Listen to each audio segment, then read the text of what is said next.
ज़बूर 65। ऐ खुदा, सयून में तारीफ़ तेरी मुंतज़िर है और तेरे लिए मन्नत पूरी की जाएगी।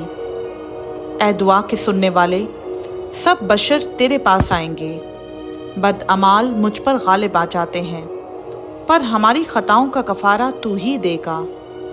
मुबारक है वो आदमी जिसे तू बरगज़ीदा करता और अपने पास आने देता है, ताकि वो तेरी बारगाहों में रहे। हम तेरे घर की खूबी से, यानी तेरी मुक़द्दस हैकल से आसूदा होंगे।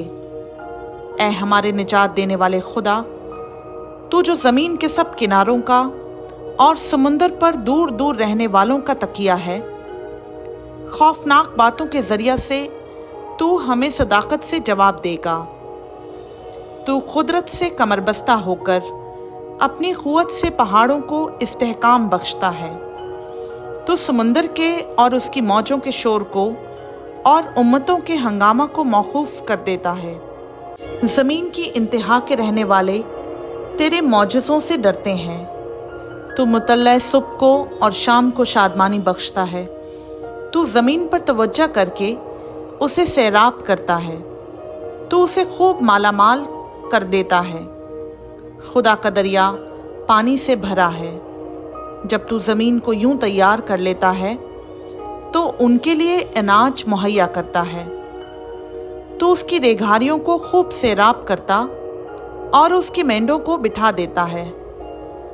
तू उसे बारिश से नरम करता है और उसकी पैदावार में बरकत देता है। तू साल को अपने लुत्फ का ताज पहनाता है और तेरी राहों से रोगन टपकता है।